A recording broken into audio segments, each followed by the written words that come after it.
Hello, welcome to the University of Michigan School of Social Work.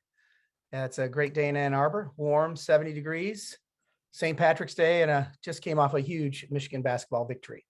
And welcome to the Advances in Child Maltreatment Prevention Speaker Series. I'm Joe Himley, the Interim Dean of the School of Social Work. This great series was created by Professor Todd Herrenkohl. It features the work of leading prevention and child welfare scholars engaged in efforts to strengthen and reform child-serving systems. It provides a forum for new and emerging knowledge from the social sciences and the helping professions that can help improve the health and the well-being of vulnerable children and their families.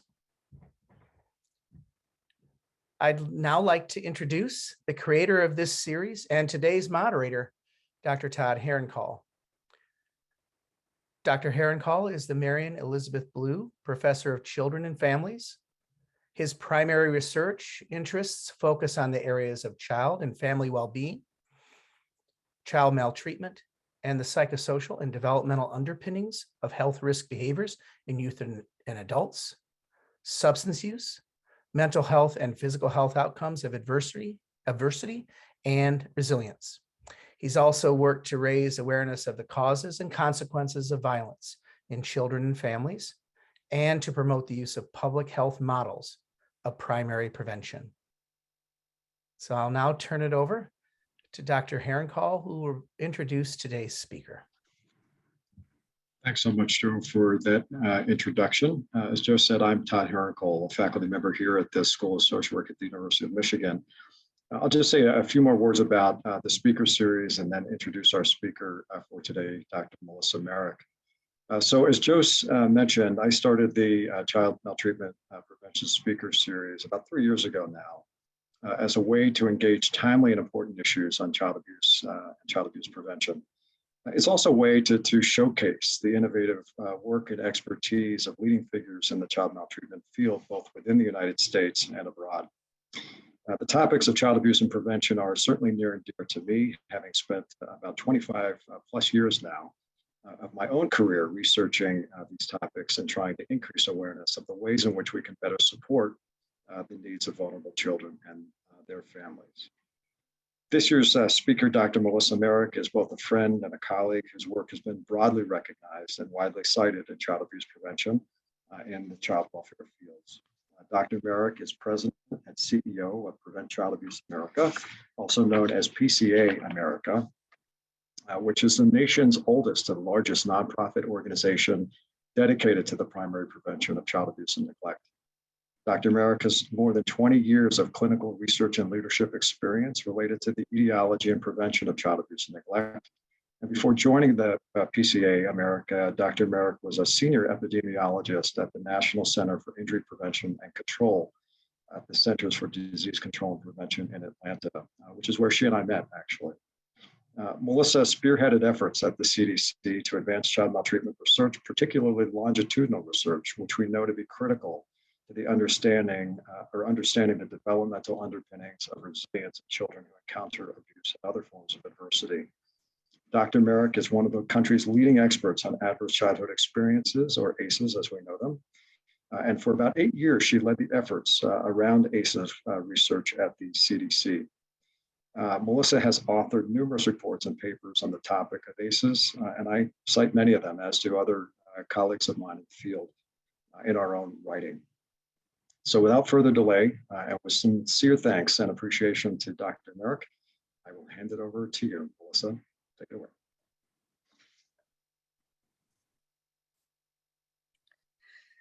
Thank you, Todd. Oops. Thank you, Todd, and thanks everyone for inviting me here today. I'm just so honored to be among you, and I just love that there is even this speaker series as we try to continue to advance our prevention efforts. You know, unfortunately, I think it's still true that the dominant narrative in this country, and certainly the dominant frame in this country, when we think about child abuse and neglect, or we hear that term, is that we go to blame and shaming parents, or we think about, oh, those poor children that are unsafe at home. when we really understand and science shows us that all families are trying to do the very best that they can. I believe that to be very, very true, especially, parenting is always challenging, but parenting during a global pandemic, during a time of really acute racial and civil unrest, certainly stressors are high on families, particularly now. But you see that my title is maximizing the possibility, and this image, if you don't smile seeing this image of joy and bubbles and grass and just summertime, something you need extra help, because this is a really positive image. And it's because I think the field has come a whole long way, in large part to pioneers like Dr. Herrenkohl, who I've just been so honored to partner with over the years. Really, my very first work at CDC in, 2010 or so was around this, convening of multi-generational longitudinal data sets, including the Lehigh study, which is Dr. Herrenkohl's work, to really understand, like, how do we move from a field that really knows a whole lot about what puts families and children at risk, and instead understand more about what sets them up for success, right? And what protects them from, not only protects them from risk, but also promotes their health and well-being.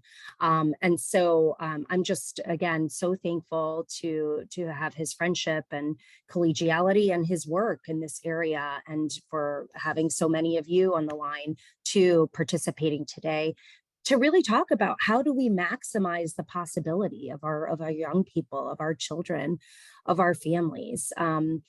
Prevent Child Abuse America, it's in our 50th year. It's our 30th year of our evidence-based home visiting program, Healthy Families America. We'll talk a little bit about these throughout the talk. But it has me sort of reflecting a lot on sort of where the field has come in the 25 years or so that I've been in this work. First, as a clinician, my doctorate is in clinical psychology, child clinical psychology, and really it was when I became a mom myself, and I was on postdoc at the University of Miami in the child protection team, and I'll never forget that shift in my head where we were seeing a family with a young child about 9 months old and same age at that time as my daughter, Lily, and came in with pattern bruising from an extension cord, and the young parents were really stressed out and said, the baby wouldn't listen, and they didn't have any support in Miami. They didn't speak English. The mom was working a couple jobs, the dad too. And I remember thinking, goodness, we could, blame and shame this family, or we could really think about how did all of the systems and all of the helpers and all of the services, where were they for this family before they found themselves in crisis, right? So that's sort of in my frame and in my head and in my own professional journey, what I've continued to do is just move more and more upstream, more and more to prevention. I'm going to talk a lot about primary prevention today. So what we can do as a field, but actually across sector to really prevent early adversity and child abuse and neglect before it occurs in the first place, right? So not waiting until families find themselves in crisis to have access to supports and solutions, but what can we do in the first place? So anyway, I am excited to talk to you today and really to celebrate how we can actually maximize the possibility. We know that prevention is possible, and how do we maximize that possibility? So with that, let's see if I can actually advance my slides here. Okay. So the mission of Prevent Child Abuse America is prevention, primary prevention, really secondary and tertiary too. So really understanding a prevention continuum, but we really envision a world where all children grow up happy, healthy, and prepared to succeed in supportive families and communities. And we know, again, that that's achievable, right? When we work together, when we use all of our strengths and we leverage all of our relationships and partnerships, we can really assure the conditions for health and well-being. And as Todd mentioned, I led the Adverse Childhood Experiences portfolio of work for CDC for many years. And I know this group probably knows a whole lot about the ACE study. I think we'll reference the ACE study throughout this presentation, but through the ACE study and other efforts in early adversity, like child abuse and neglect studies over time, we have strong evidence that shows that stress and trauma can interrupt healthy child development and puts people at risk for lifelong health issues, right? So we know this in the context of ACE's research. Over 62 health outcomes to date have their kind of roots in early childhood, right? So this means that the more adversities that you have when you're young, the more likely you are to go on to experience negative health outcomes across domain and maternal health and infectious disease, opioid misuse, chronic disease like cardiovascular disease.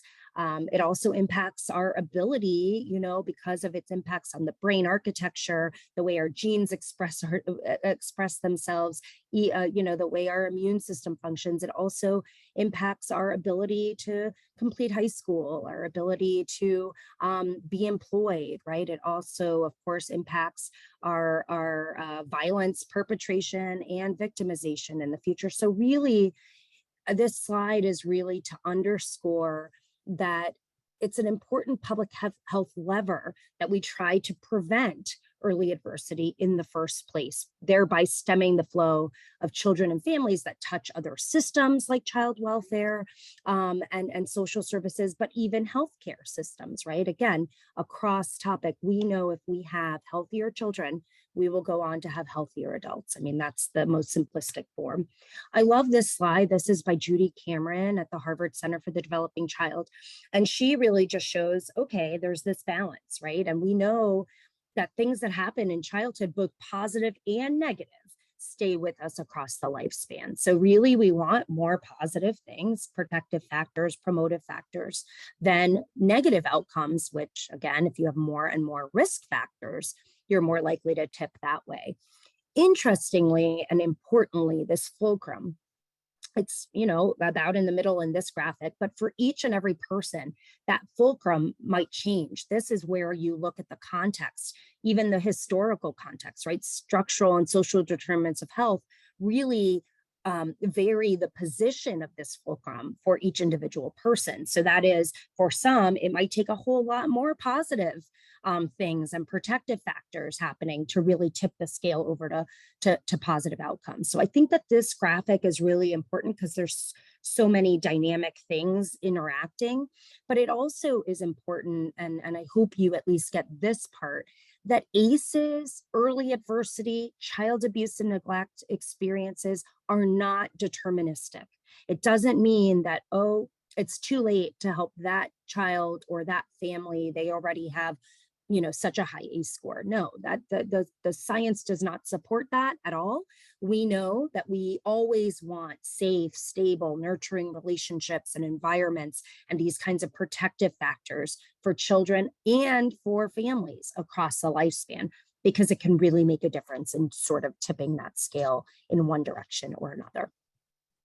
So I think with that, we have our first poll question. And I think Emma will populate it in a moment here.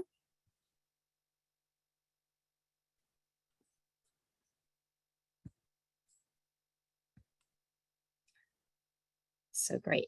This question is around risk factors. So again, our field really has developed knowing a whole lot about what puts kids at risk and a whole lot less about what protects them from risk. So which of these are risk factors? I'll give you another 30 seconds.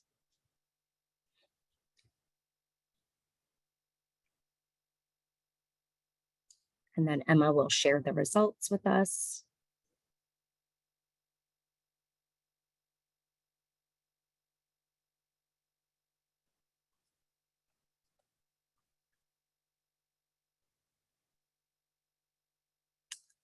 You guys can't be stumped, of course. All of the above are risk factors that have been studied for child abuse and neglect. And so what do we know about those factors, especially right now during a global health pandemic and a moment of acute racial and civil unrest, as I mentioned? We know that child abuse and neglect risks are high. I mean, this is always, but again, in this time in particular where we needed to physically distance ourselves, yet that translated often to social distancing too, right? Like psychosocial distancing from our support groups. Lots of crisis and stress for families, financial stress, unemployment, poverty, unstable housing. These are all, types of uncertainties in families that do overload families, and it's that overload or overburden of these risk factors that tends to make child abuse and neglect risk so high. But again, these are, things that are true all the time, but especially in the past 2 years, risks have been really, really high for families. And, at least 1 in 7 US children experiences abuse or neglect annually. And this is pre-pandemic data. I mean, our data were imperfect pre-pandemic. They're certainly imperfect now in this time where children were not in schools or having their well child visits. They weren't as connected with mandated reporters. So we were still trying to figure out what these data from the past few years really mean in terms of incidence and prevalence of child abuse and neglect. But either way, we know that child abuse and neglect is really underreported anyway. So it's just the tip of the iceberg, often because some of these experiences are only known between the child and the perpetrator. So our ability to assess it is always imperfect. So we know that this is a huge problem. Not only do we know that it's common, we also know that it affects our health and well-being across the lifespan. But race and socioeconomic concepts and issues even further complicate this problem. We know that there are some huge disparities in child welfare data, and I would say even inequities that are unjust in our child welfare data. So Black children, we know, are twice as likely as white children to be in foster care. So that is to be removed from their homes, when the science shows very clearly that children are safer with their families than from their families when their families are supported in their communities. Even bigger disparity, children from families with low income are 5 times more likely to end up in child welfare than ones from middle income. Children of color are more likely to experience multiple placements or group care. They're less likely to be reunited with their birth parents. And importantly, we know that the overwhelming majority of Child Protective Services reports are for neglect only. And why this is critically important for our field as we think about prevention, as we think about moving to a child and family well-being system, as opposed to one that's just reactive and removes kids as sort of the intervention that it has, is that we confuse poverty for neglect in this country a whole lot, which means that there's lots of things that have to change, right? We again know that too many children are being removed from their homes, but we know that those disparities and inequities make it even more concerning. We also know, though, that $33 billion in public expenditures by local and federal, child welfare organizations go to removals and foster care and child welfare. And really only 15% of those expenditures is spent on prevention. So when you think about this, I mean, it's really clear, like, show me your budget and I know what your values are, right? We are always putting more money at kind of trying to treat the problem again after the fact, after families are in crisis, as opposed to investing more upstream in actually setting the conditions for health and well-being.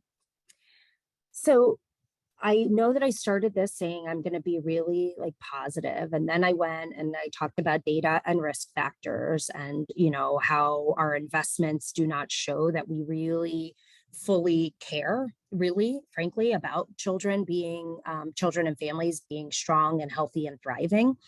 So then what would make us actually hopeful that we can prevent child abuse and neglect in the first place, right? And this, I will say, I think hope is a very interesting, even just psychological phenomenon. When you think about the definition of hope as a concept, it's sort of this ability to see a good outcome when your current state is not, looking that great. And usually we see in psychology that the people that are able to have the most hope, which is actually very protective for health and well-being, the people that are able to really harness that hope are people that are able to look back and see another time that things were challenging or felt uneasy, but that they came through, right? And so I take that same sort of concept in terms of, building my hope for the future and the hope that I have that we can actually prevent child abuse and neglect. So with that, I also want us to look back at, this field. And when I say the field, I mean the field of child abuse and neglect, right? Prevention, but child abuse and neglect as a topic.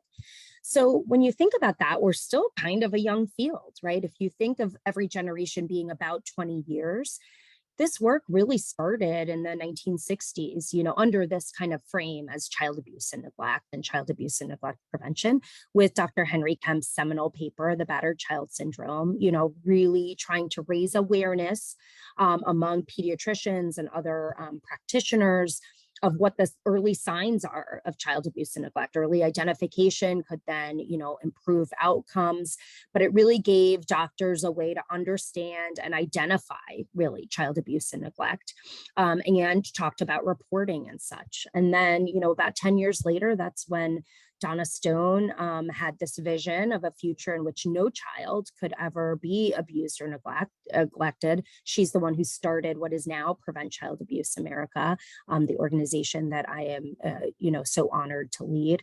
And then, in 1979 was the first Surgeon General's report that really even identified violence as one of the nation's key priority areas, right? So violence prevention before this was not seen as something that really had anything to do with health and well-being. And obviously in this first, generation, if you will, it was seen. So really just raising awareness of the problem of child abuse and neglect and other violence is what I would say this first kind of 20 years encompassed.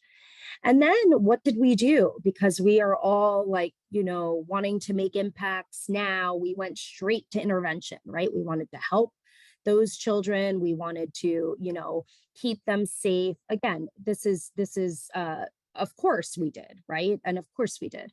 But we realized that some of our early tactics weren't always the best. For example, throughout the 1980s, the Ad Council had these campaigns, these PSAs, take time out, don't take it out on your child.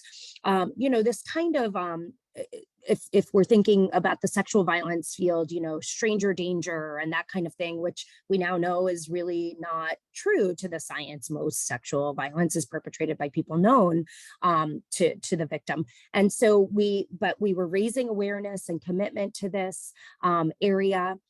Great things happened in this time too. In 1992, Healthy Families America launched as one of our signature evidence-based home visiting model celebrating its 30th year this year.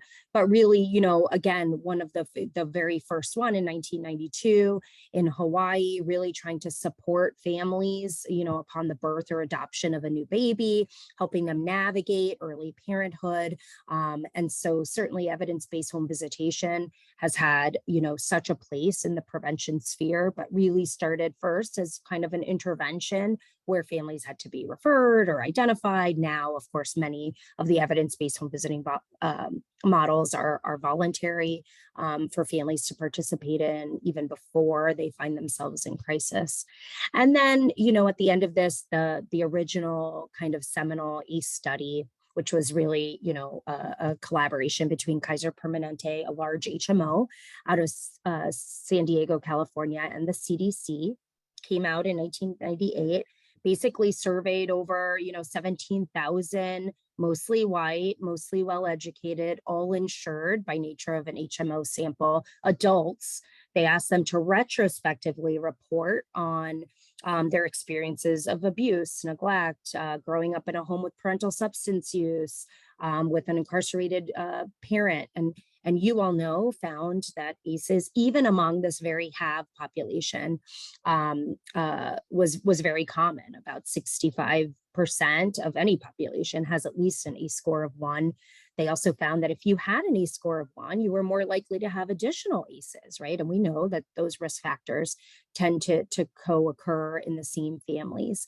But not only were ACEs common, but they had a strong relationship, you know, with multiple risk factors and for several leading causes of death in adults, right? So that was really kind of the first time that we had this big study that really situated things that happen in childhood, like, you know, child abuse and neglect, with physical health problems, like leading causes of death, like cardiovascular disease and such. So I think that really set the stage for this, you know, next generation of work, which is really bringing this topic and this area as a public health imperative. Like, if we know that things that happen in childhood stay with us across the life course, then why aren't we really prioritizing prevention? Why aren't we seeing this as a public health problem? And so in 2001, CDC, you know, the public health agency for our country and leaders for our country, received their first ever congressional appropriation for child abuse and neglect prevention. It's wonderful that today, now, of course, there are more investments in this line. There's also now a congressional appropriation for the prevention of adverse childhood experiences more broadly, and a third congressional line for preventing child sexual abuse specifically. So obviously this has continued to morph and be more of a public health imperative. Harvard Center on the Developing Child was formed in 2006. So much of our work around toxic stress and brain architecture and brain development, certainly Dr. Shankoff has led a lot of that, and that work is so important to really understanding mechanisms and why is it that things that happen in childhood stay with us.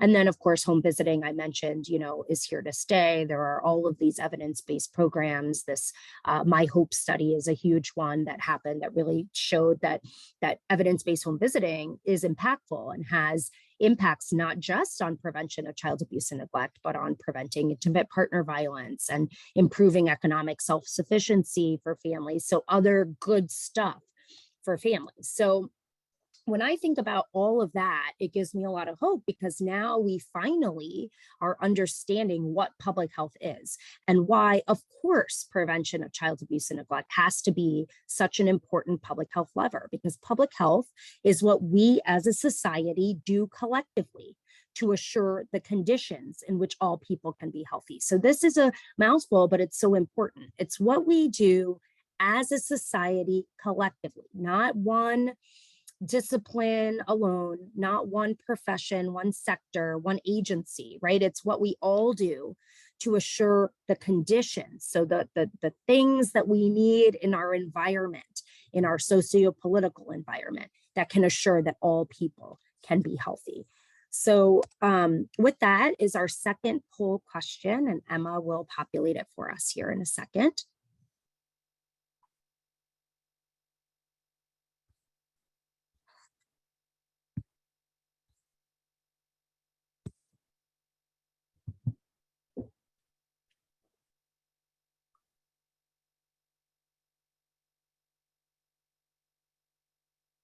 take about 10 more seconds. Ooh.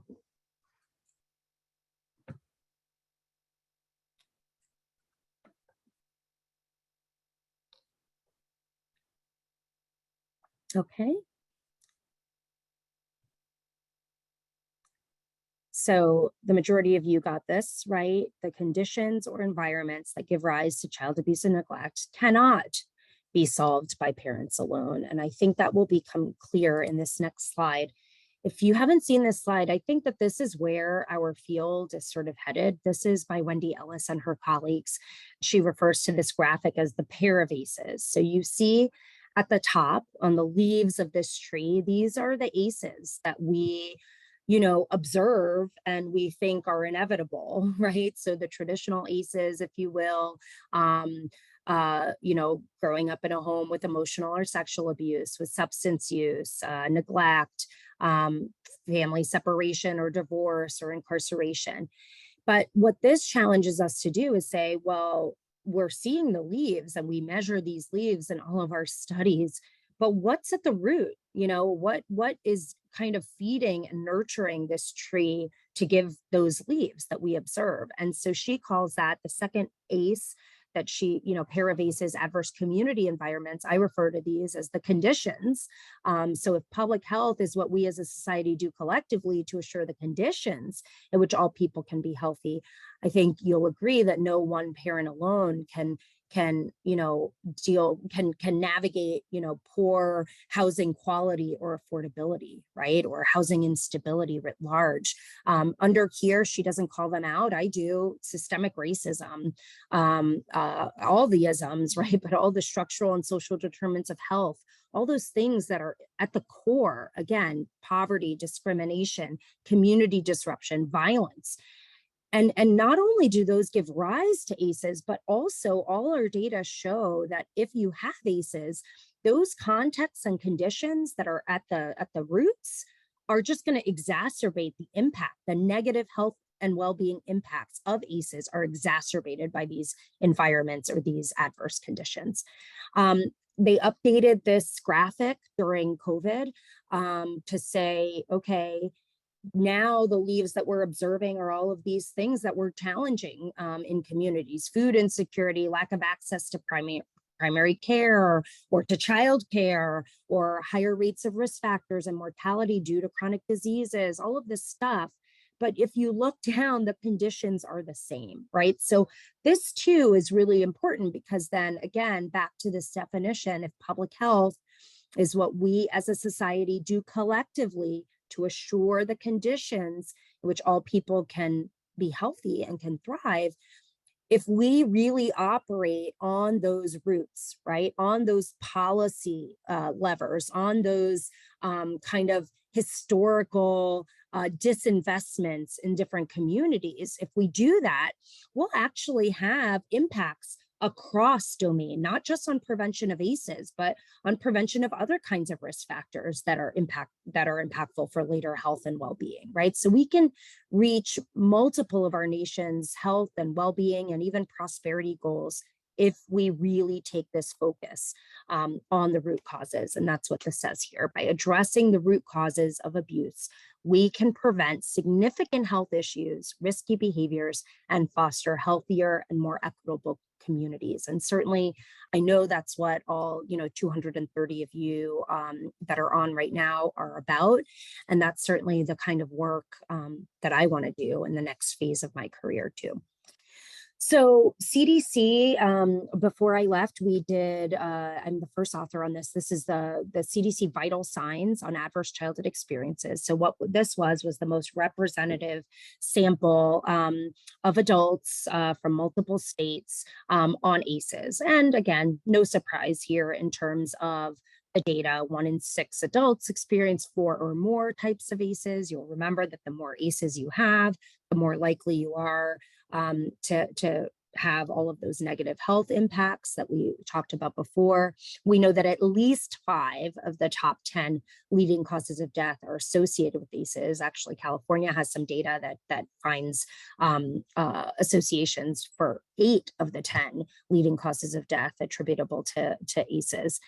But we know that we could prevent that by preventing ACEs, we could actually prevent a whole host of negative health outcomes. So this is where we could have healthier, more prosperous societies if we have less ACEs. So using sort of a methodology known as population attributable risk or population attributable fraction, we could kind of take the ACEs that exist in our data, and we could say if they were 0, how much of insert health outcome here could we impact, right? And across all of these, I believe there are 16, there might be 14 health outcomes across, physical health, mental health, health risk behaviors, socioeconomic challenges. You see that by preventing ACEs, we could prevent adult depressive disorder by 44%. We could prevent unemployment, adult unemployment by 15%, current smoking by 33%. Again, we have, these were all significant findings. We could prevent all of these things if we did not have ACEs in our population, which really translates to lives saved, right? So 44% of cases of adult depression, that means we could prevent up to 21 million cases of depression if we did not have ACEs, up to 1.9 million cases of heart disease, the leading cause of death in this country, and up to 2.5 million cases of overweight or obesity. So what I like about, the simplicity of this message and the vital signs is that it doesn't matter if you're in the business of preventing mental health problems or wanting to reduce the impact of opioid use and misuse in a community, right? Or even recovering from a disaster. If you have healthier kids, you can achieve all of those public health goals. So it's really an important public health lever, which is why the role of public health and violence prevention, I might have said this before, is really to focus on that left side into primary prevention, right? It's like, let's stem the flow of children and families that touch these other systems. But we need a both and. It's not like just primary prevention and we don't need treatment and response and trauma-informed systems. Of course, we need all of that together, right? And this is what I see as sort of a prevention continuum.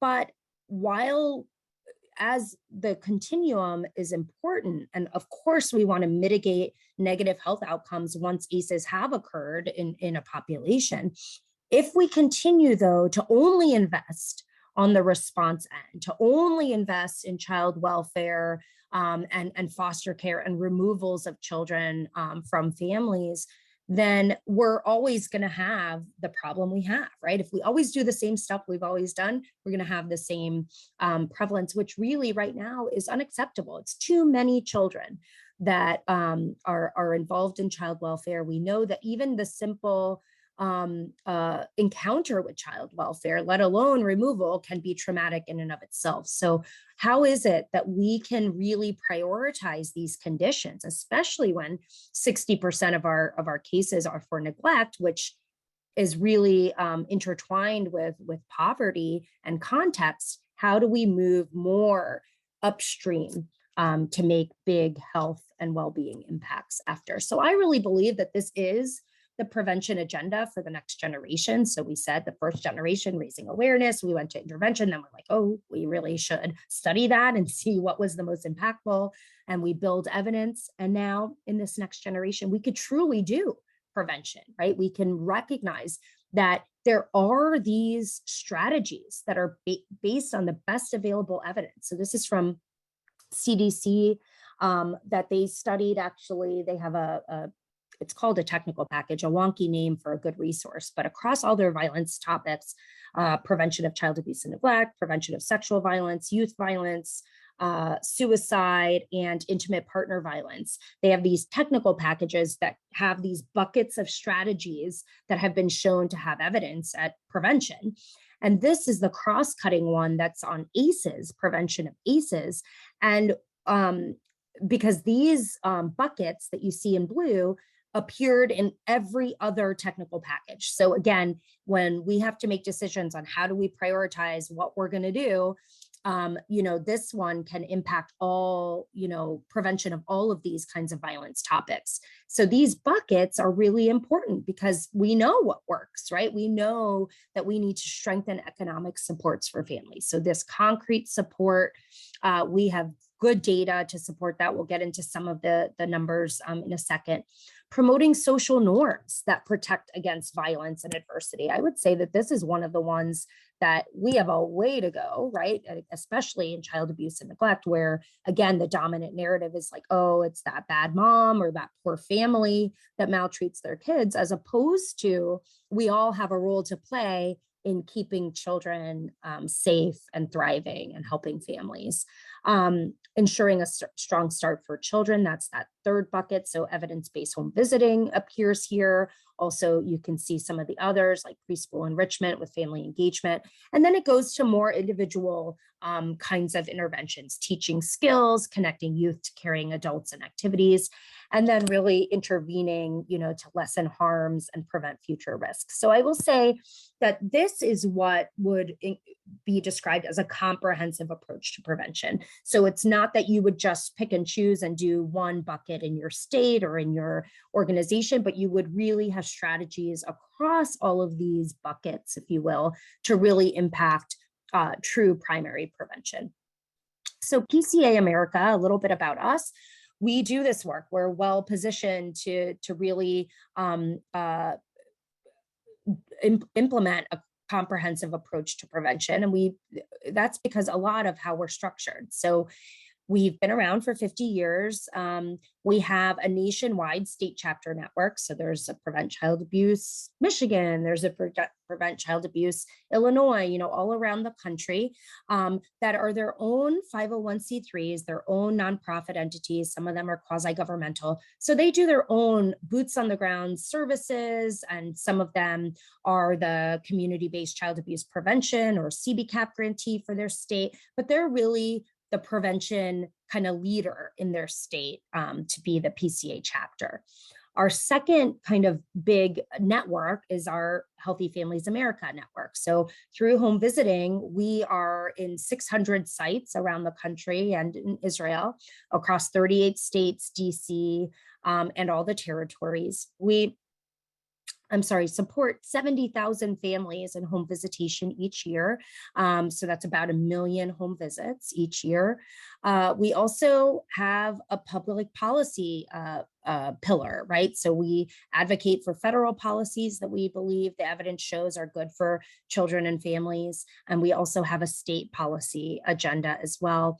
Yesterday was an exciting day for our policy team and our home visiting team because we were able to have one of our HFA moms and also one of our HFA family support specialists or home visitors go to DC and provide testimony to the first congressional hearing on McVie reauthorization. McVie is the maternal, infant, and early childhood home visitation legislation. This funds a lot of home visitation in our country, but across all the evidence-based home visiting models that receive McVie funding, we are only reaching 3 to 5% of the families who could benefit from home visitation. So again, you have this strong evidence base that shows that you could prevent child abuse and neglect in the first place. You could prevent intimate partner violence. You can, propel families to be more economically self-sufficient and to finish school and to,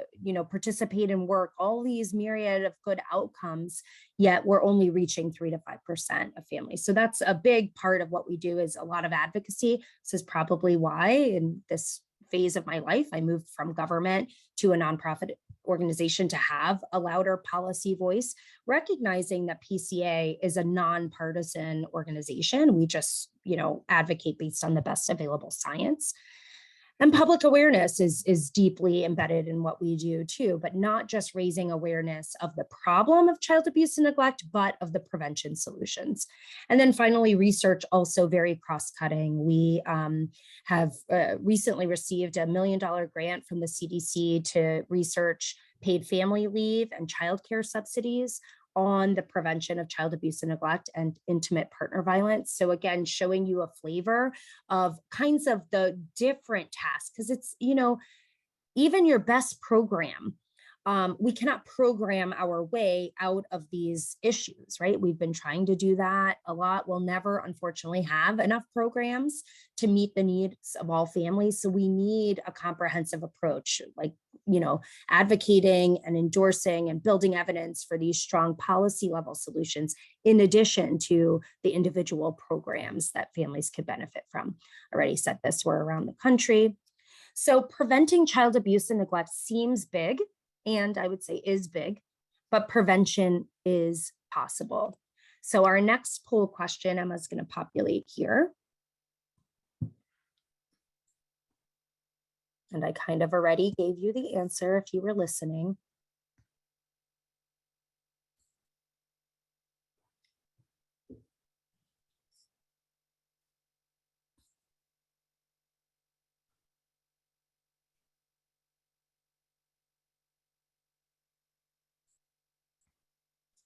We can share the results. Yeah, false. So programs alone, unfortunately, will not prevent child abuse and neglect. We need a comprehensive approach. And so but we know how to do it, right? And I said, we have these evidence-based strategies that CDC and others have compiled for us, right? And so this slide really shows the roadmap, to child and family well-being, in the first place, right? It's all the different times and places that our systems touch families that we could be doing better. So first of all, in terms of livable wage, okay, livable wage through by way of increasing the minimum wage, we found have tremendous impacts on child abuse and neglect prevention. So for states that implemented just $1 increase in minimum wage, they found that child neglect was reduced by 10%. So again, there is evidence to these strategies. It's not just a progressive strategy or liberal strategy or whatever. It's strategies that have evidence for preventing child abuse and neglect. And that's what we need to be about. I would say paid family leave is another one that's critical. We have evidence that paid family leave reduces abusive head trauma among newborns. So a huge impact through our policy solution. I've referenced a lot of times evidence-based home visitation, and I will say, again, not even, and actually I heard this by Ranking Member Walorski yesterday during the hearing, but she says that across investments that the government makes, like for every $100 that they invest in whatever topic, $1 is supported by evidence. And then you have strategies like this, evidence-based home visitation, that is woefully underfunded. And we actually have evidence that not only does it prevent child abuse and neglect and intimate partner violence, but for example, with Healthy Families America, among teen moms who participated in the program, they were 7 times more likely to finish 1 year of college than moms that were not in the program in the same community, right? So we can have impacts on things that we want to have impacts on broadly by taking the opportunity from a policy level too, and an investment level. Like, what would be different if we invested in a whole generation of children and families, made a 20-year investment? What would happen is that we would see all these downstream costs improve, right? And I know that we have never done that in this topic. It's about, I think, building commitment and political will, but really recognizing the strong science, again, that my children will do better if all children are doing better, right? We all want what's best for our own children. And I believe that we mostly share that for everybody else, but it's not reflected in the way that we fund things and the way even we measure things. We want to see impacts right now during a particular administration or a particular tenure, as opposed to recognizing that when we do better for children and families, and when we're better at identifying risks, and when we're better at, meeting people where they are in their communities, we may see that some of these issues go up at first, right? Because we're seeing it more and we're owning it more, and we're not just turning the other way, right? So I hope, for me, I hope this time of physical distancing, this time of really a lot of stress, even for those of us that I had internet. My kids could learn from home, sort of, while I was working from home, right? But even with a PhD in child psychology, it is stressful. And so I hope that this time we've developed empathy for one another, and we can come out of this pandemic in more sure in our commitment to really assuring health and well-being for all children. So I think this is our last poll. And this is around who does not have a role to play in preventing child abuse and neglect.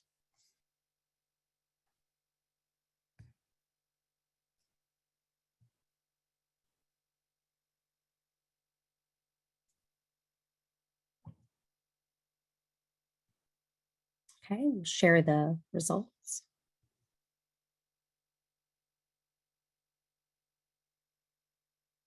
We all have a role to play.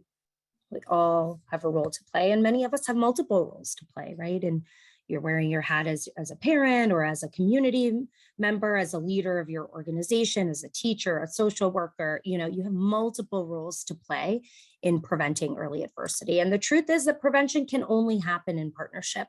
There's a role across sector for this work, and it's important for us to include kind of newer partners like business leaders and media, and newer partners to this space too.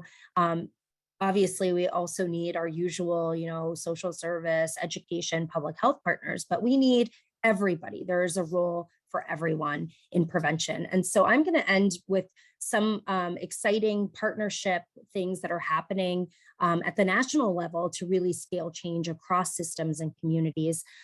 These 4 national partners came together. We've been coming together for years, but I would say probably in the beginning of 2020 to really understand how could we move from a child welfare system like what we have now to really a system that is about child well-being, right, and family well-being. So the U.S. Children's Bureau, that's an important partner for scaling any kind of change in this area, because they, of course, have the policy and finance connections with all state-level child welfare systems and agencies. Casey Family Programs really works with child welfare leaders across the country around their investments and systems improvement work. Annie E. Casey Foundation was really invited to join this national partnership group by the U.S. Children's Bureau, because they really have a holistic approach to race equity and are really have some expertise in really leveraging youth engagement and youth voice and family voice. And they had some really concrete tools that we could use. And then PCA America, of course, with our broad networks and really our focus on primary prevention. And we've all come together to really be about thriving families, safer children. We're calling it a national commitment to well-being, but it's really a movement. It's really a new way of doing this work. There's not a particular program or a particular thing that's coming top down. We are really intentional about building partnerships with families, communities, the people that have the lived expertise, that understand the opportunities in their own communities and some of the challenges and barriers. So we're really co-creating this movement with 22 jurisdictions right now, where race equity is at the core of the work. And by that, I think a clear example is we really want families to have access to what they need when they need it, before they find themselves in crisis in their own communities. And we reframe child welfare as a public health priority. I've gone into the public health approach, but this one squarely takes that to heart and really looks at scaling prevention across the lifespan. So really that's that whole prevention continuum that we're trying to implement. Here's a little map about where we are at the beginning of this work. But really, this is the goal in mind, and this is from some work that the Mobilizing Action for Resilient Communities, or MARC group, did at the Health Federation of Philadelphia. They really say, okay, we saw the pair of ACEs slides. We know that public health is about assuring the conditions. So what would happen if it is, what would happen? What would be the leaves that we would observe if we had roots that weren't, housing instability and systemic racism and poverty, violence in communities? What if it was things like jobs, right? Safety, support, community, faith, therapy, right? All of these good things. What would we be able to produce? Health, trust, love, resilience, peace, right? I think that this is a really powerful image to take hold of. And it really has informed our work too, and how we are going to celebrate next month, Child Abuse Prevention Month in April.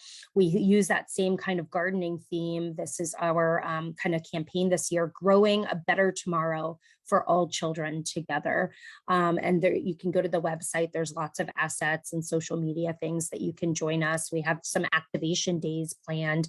Wear Blue Day on Friday, April 1st. So if you wear blue, you take a picture on social media, you share it. And then Digital Advocacy Day. This is something that we started in 2020 when we weren't able to do our Congressional Hill Day visits with all of our elected officials the way we usually do in April. We had to pivot in this virtual way, but it's here to stay because people are loving it, where we have a tool on our website. You just click, you put your zip code, it populates a letter that you can send to your own elected official, or you can, tailor the letter however you see fit. This year, our theme is the maternal, infant, and early childhood home visitation, or MCV reauthorization. That legislation and authorization is set to expire in September of this year. So, of course, we are calling for a reauthorization and a big expansion in dollars to support getting these programs to more families that can use it. Here's a little bit more about that information. I think someone asked if they'll see the slide, if you'll get the slides, you will. And then this, I don't think I shared my sound, so I don't think you'll be able to hear it. I'll try it for a second, and then someone will tell me they can't hear it, and then you can look at it later.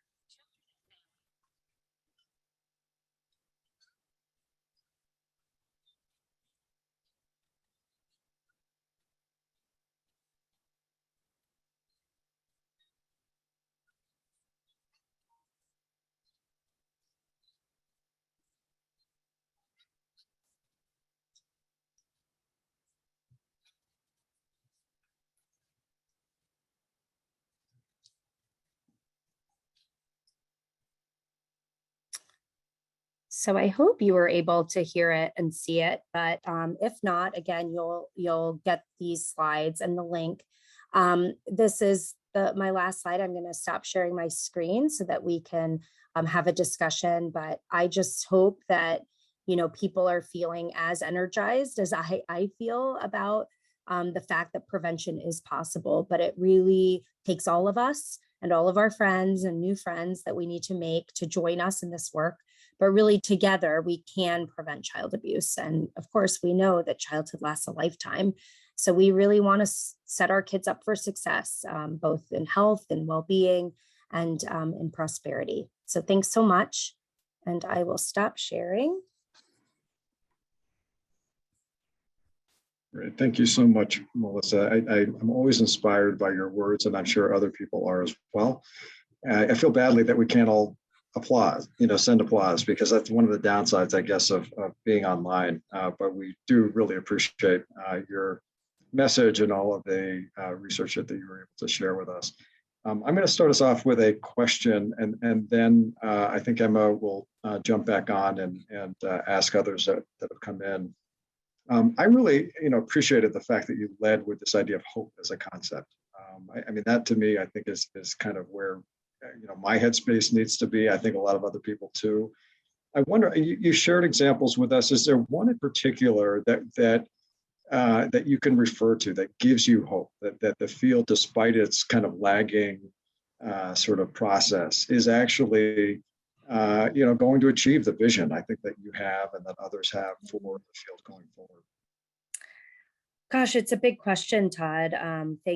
Thanks for it though, because I think it's really important for us to really think about, what have we accomplished? And I will say that compared to 20 years ago, we are seeing this as a public health problem. And that means public health has a clear definition on how you relate a problem as a public health problem. It has to be prevalent, it has to impact health, and there has to be solutions for prevention. I mean, those are the criteria. So things like the common cold, yes, is really prevalent.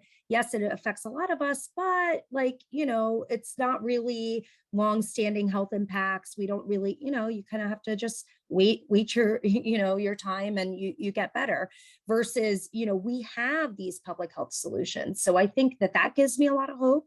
I think the other thing is, this hope word even is an acronym for other work that's happening in this field to be kind of opposite of ACEs, right? So there's a lot of work around positive childhood experiences that people are starting to think about. And so Dr. Bob Sagi at Tufts Medical Center has a framework called HOPE, and it's called Healthy Outcomes Through Positive Experiences. So I think when you think about hope, both in kind of a psychological phenomenon and what the field is doing, I mean, we are getting there, but it really takes all of us to kind of own that prevention is possible and that we can do things different. And I know, Todd, actually, one thing is in the work that we did together many years ago at CDC, I just remember you and the other PIs for the other multi-generational longitudinal studies talking about are protective factors the flip side of risk?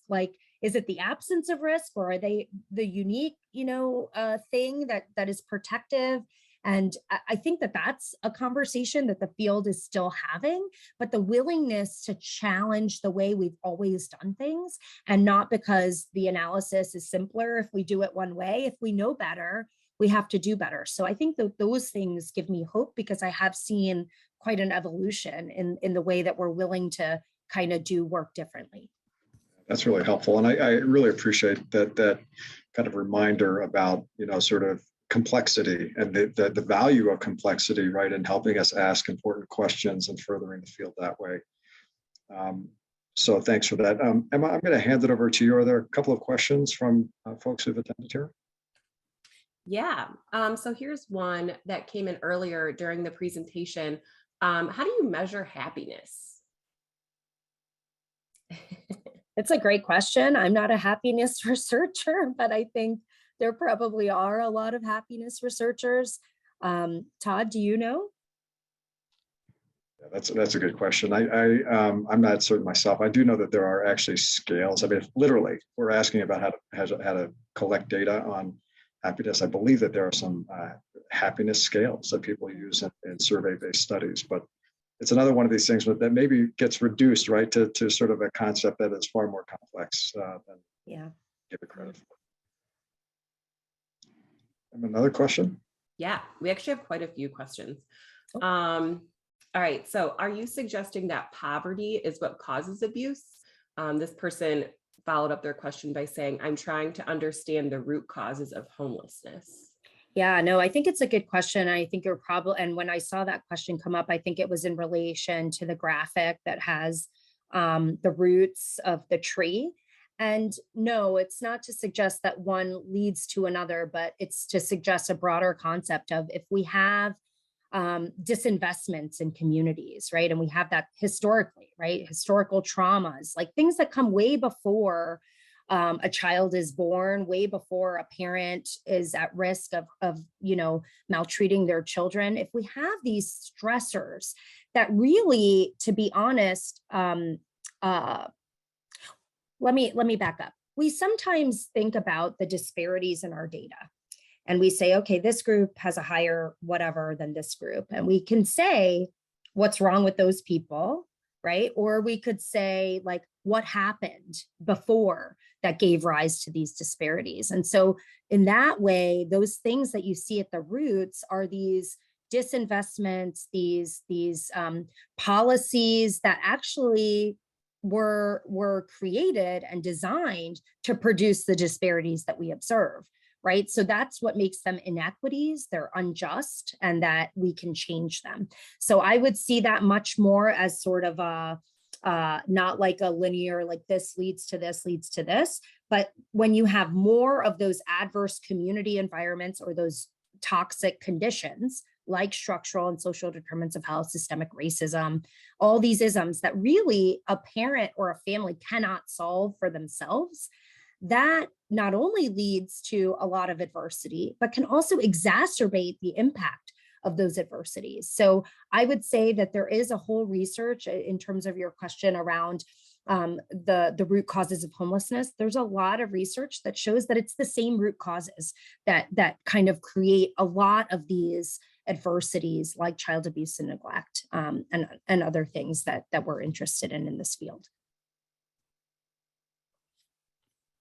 Thank you. This one's kind of interesting.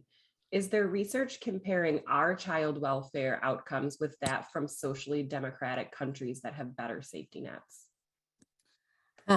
This question comes up a lot. And I think, you know, there are some, and I will say there are some countries that have really wonderful paid family leave policies for new parents, right? Like Sweden, and they do have sometimes lower child abuse and neglect rates.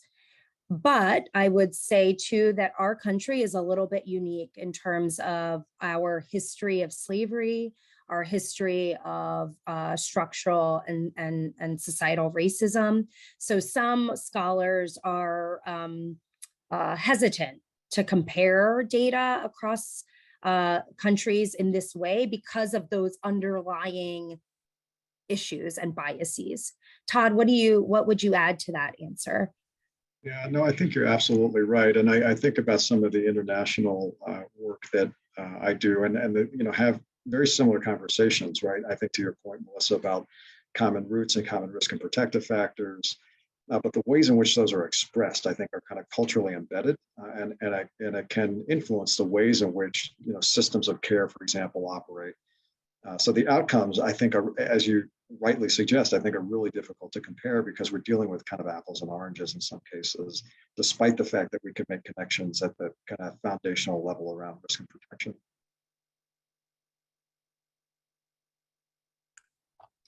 Okay, how do you see schools factoring into this? I currently work as a clinician in a K-5 lower school setting, and I sometimes wonder where schools land in all of this. Yeah, well, I mean, look, schools are so important in, the social support of our children and our families, right? And so certainly that is something that in this pandemic, where kids and families weren't able to be in person at school. I mean, not to mention just the concrete supports that schools provide, like, free and reduced lunch for kids that needed it, and other kinds of things that really holistically help the development of a child. But just that social support, we know that schools, provide the most reports of child abuse and neglect. So there's a lot of mandated reporters in schools. So that role, of course, and being aware of the early signs, but also being trauma informed. I think this is something that we're seeing across school systems around the country too, to understand, where you may think, okay, little Johnny is acting out, or little Johnny isn't, paying attention or whatever. But maybe when we know more about trauma, we actually see, oh my gosh, he's reactive or emotionally dysregulated. And maybe we have more compassion and empathy. So this trauma-informed schools movement is a big one as well. So I think, though, we need to better partner with schools around prevention, around, again, the critical role that everybody has to play in keeping families supported. I mean, I know from when my kids were really young, especially, I remember our kindergarten teacher, Miss Halligan, being like, I know everything that happens in your family, because your kids tell me everything.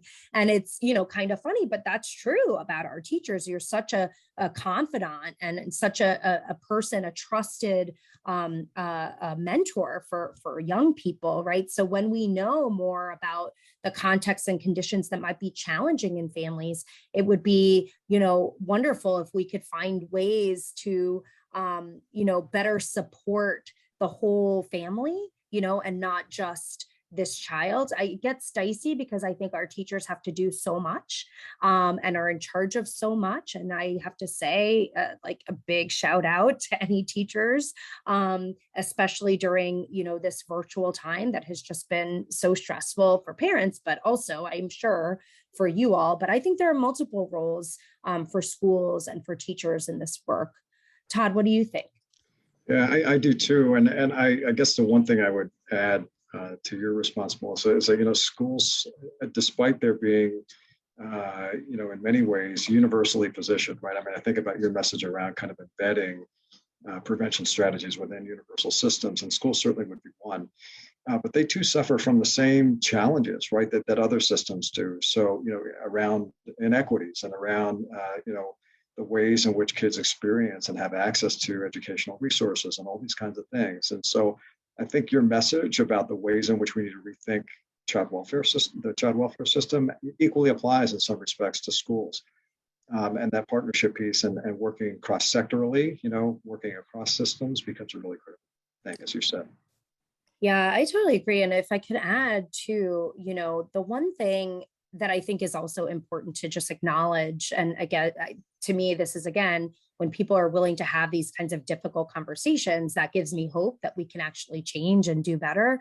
But I also think, in the beginning of the pandemic, I was interviewed a whole bunch, like you were, and everybody was around like, oh my gosh, are kids okay? Like they're not being seen in schools. So that means that they're being hurt at home. And it was this kind of very adversarial kind of positioning, like because,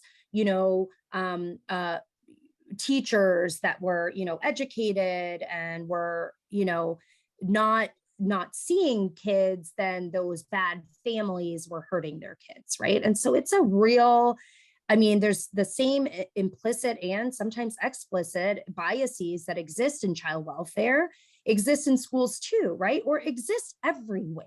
So we have to kind of own that and recognize that no, most families, the overwhelming majority of families are just trying to do the very best that they can do. So how can we all be part of that support and nurturance and provide those safe, stable, nurturing relationships and experiences for families? Because hello, that's where kids live, right? So it's a little bit of a, and this is where I think we need more media partners and other people to understand that when you put stories out there like that, you just kind of validate this dominant narrative that really we have to shift intentionally if we're going to really be hopeful for progress in the future.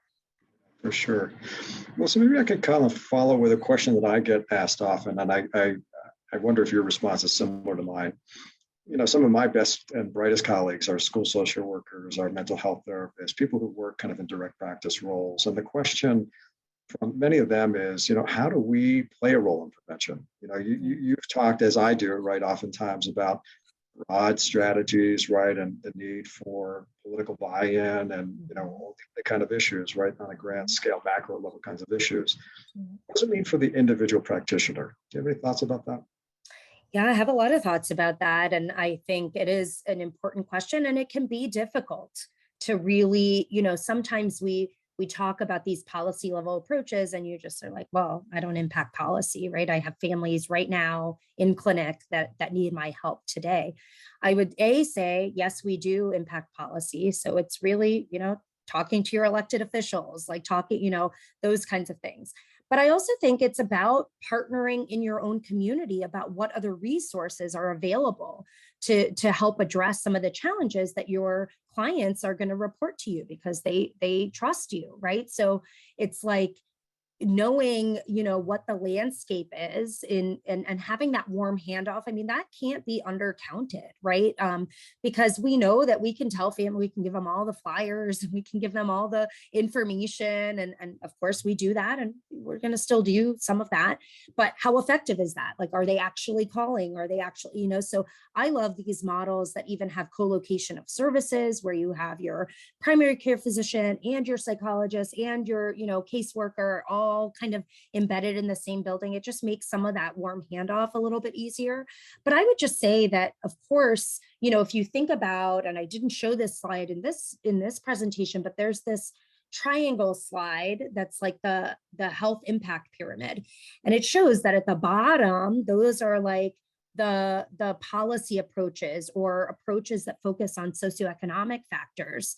And then as you go up, not only does it take more kind of individual time and attention, but you're, helping one family at a time. But at the top, there's always going to be that critical role for counseling and intervention and therapy, right? That's always going to be part of the prevention solution, because again, we know that families need so much, especially in this time. And I think that there's tremendous, so many roles for practitioners, psychologists, social workers, et cetera. How do you answer that question, Todd? Now I want to know if we have the same answer. No, I think you stated it really well. I guess, you talked earlier about the longitudinal work that I've done. And I often say to people that one of the things that, the participants of that study, this is a study for those who don't know it, that has, continued for over 4 decades now.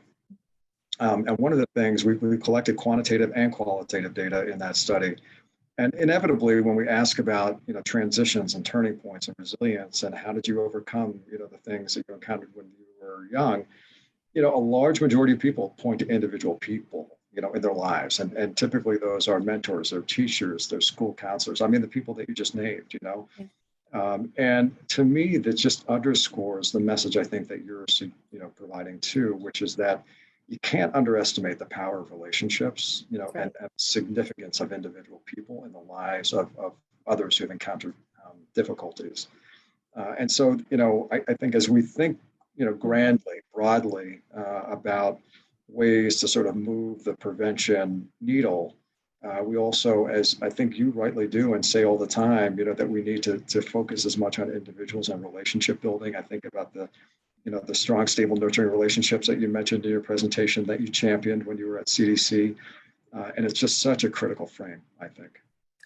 I mean, look, even the policy work cannot happen without relationships. Relationships make the world go round, right? So it's all about building relationships. I also think there's a critical role of, and one critical role that practitioners play, or social workers, psychologists, therapists, is also explaining and highlighting the science for folks, because that gives a lot of power. Like, it's not something's wrong with me, right? Something happened to me and it affects the way my brain functions, the way my, endocrine system functions, even the way that my genes are expressing themselves. So it kind of takes the, something's wrong with you away from the person. And even that in the clinical encounter can be so impactful. I mean, we hear stories all the time about how impactful that is. But I will say, bringing up again the Hill visit yesterday, because it was so compelling to have an HFA mom and an HFA home visitor participate. But the way that these two women met was, the mom was at the WIC office and she was getting, supports for her new baby, it was her 5th baby. And this home visitor introduced herself and said, hey, there's this voluntary home visiting program. And the mom already felt some trust because she recognized the home visitor from her high school. So because it was someone that she already, looked and felt like her from her own community, she already had a level of trust. And then that, of course, just deepened and deepened. But it's all about relationships. I mean, I really, truly believe this. It's why, for a person like me who's so relationally focused, I really don't like this Zoom time. And I can't wait to be back in person, because you get all of that energy, you get all of that stuff. And again, some of that energy, you guys have it all the time in your clinical encounters, and it's so compelling. Great point. Emma, I'll throw it back over to you. Yeah, thank you. We do have quite a few questions. So can you speak to child maltreatment as it relates to the LGBTQ plus community, and what the research shows on prevention of harm/rejection relating to identity? Yeah, this is a great question. And unfortunately, we know that that children that identify as LGBTQ plus, IA, non-binary, all the things are at greater risk for child abuse and neglect. And we know that the same things that are important for any child are particularly important for these children too. A sense of belonging, a sense of love, of trust, of acceptance. These are powerful protective factors for all of us, for our health and well-being. But unfortunately, children in those communities do suffer child abuse and neglect and other victimization at higher rates, also experience substance use and homelessness at alarming rates. So it's such an important population for us to focus our prevention messages.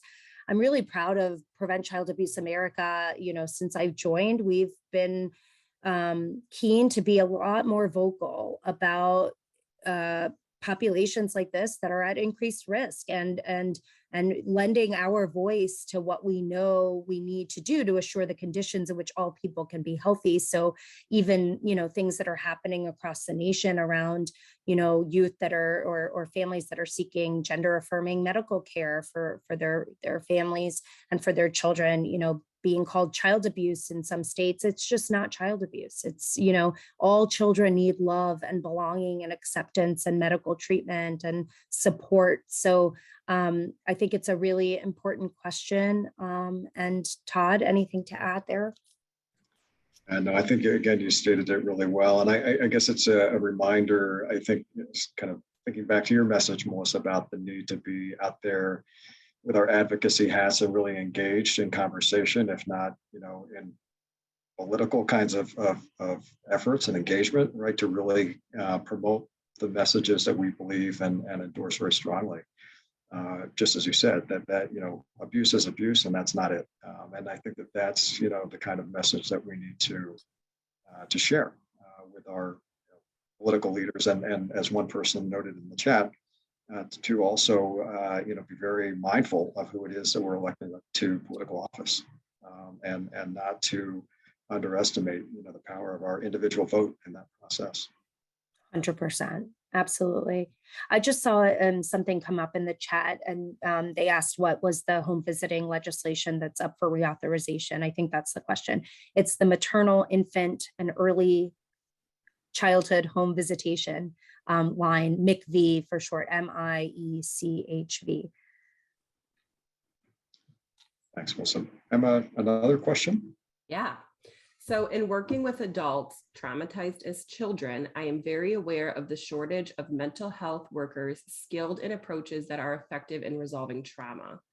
Are you aware of any specific ways identified to solve this problem, since so few well-trained therapists are Medicaid providers due to the extremely low reimbursement rate? I'm going to ask Todd to do that first. Yeah, so I mean, you might have to restate the question again. I think it was about mental health care and responding to adults, right, who have a history. Yeah, so from what I understand, basically adults traumatized as children, and there's very few mental health workers that are covered by Medicaid that can help with trauma. Yeah, How can we mean, resolve it? Yeah, well, right. So, I mean, there are very few clinicians, I would argue, who have the deep expertise in trauma sometimes that we need, whether they're working with adult populations or child populations. And it's one of the reasons, for example, that we're working on our campus here to increase opportunities for students to learn about trauma and traumatic effects. And we have a certificate now. We're doing some work internally at the School of Social Work, as my colleagues know, because it's such a critical area. And sadly, as Melissa, you said, I think many times over, trauma is just very widespread. And we need to anticipate that and, you know, train a workforce that is prepared to both engage in prevention and then treatment and, you know, risk mitigation for experienced trauma. And I would just add here, I didn't talk about it today, but I often talk about it, like You know, when we think about parents that have their own histories of child abuse and neglect and other adversity and trauma, and we know the data that shows that it's intergenerational, that's a lot of the work that Todd and I did together, you know, to show like, what is it that will break that link, right? It's like things like parental warmth and things like social support and nurturance and all of these things. But in the clinical encounter, it's, you know, really this dual generation approach is so important to honor that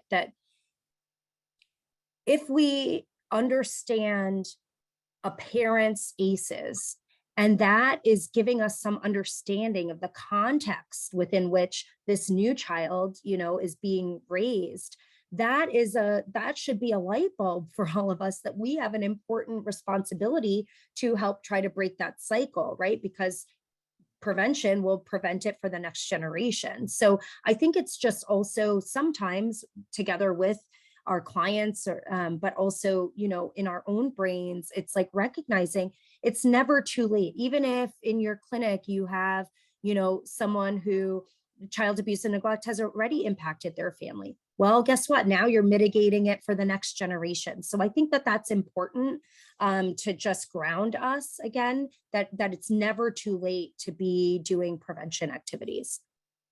And trauma-focused CBT, of course, is well supported. But yes, I don't know who does trauma-focused CBT on Medicaid providers, et cetera. But yeah, actually, our interim dean, Joe Himley, just joined us, who is an expert in CBT-related care. So, Joe, do you have any thoughts about that? Yeah, actually, I thought I'd get a chance to say something. Really enjoyed the talk very much. For me, the number of people who are struggling with the effects of trauma and all the traumatic experiences we've been facing, even more increased lately, we have to think about ways other than relying on the therapists that are out there to be the folks who do the treatment, creating models that can be delivered by non-mental health professionals, self-help models for treatment, computer-assisted models for self-treatment. This is a hard issue for sure, because we all want folks who are supremely well trained, but there are very few appointments out there. And we could scale up training, which is helpful, but the number of people who could use help suggests to me that some of our CBT interventions and other approaches to help people who are experiencing trouble from early stage trauma, that we have to think outside the box in terms of providers and try to build techniques that are easier to scale and distribute, because the need is far outstripping the number of appointments that are available. So we're in this tussle between wanting very well-trained people to do these techniques just right and the fact that there are so few appointments. So I think inventing treatments that can be delivered by non-mental health professionals, but also self-delivered, those are probably important. That's important work that needs to continue.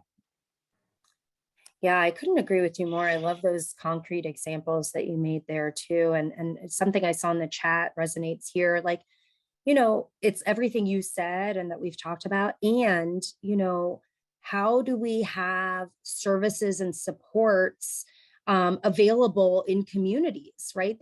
That families can access. Right. So family resource centers and places in a non-stigmatizing way that people can get kind of connected to the supports that they need. I will say this is something that home visitors do really well, because they work as sort of a liaison, like whatever, you know, the need is for the family in that particular day or time, or whatever challenge they're trying to navigate, they can hook them up with other services. So no, this is not to replace, you know, mental health treatment when it's necessary, but sometimes it's not that we need, like you're saying,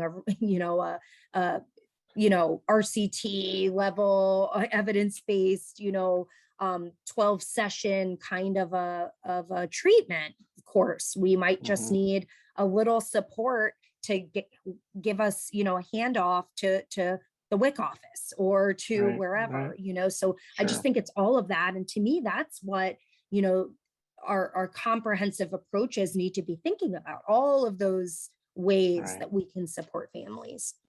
And I might say that when it comes to the mental health needs, which is not the whole story here, but the mental health service needs, our most scalable profession, in my view, that we have currently in mental health is social workers.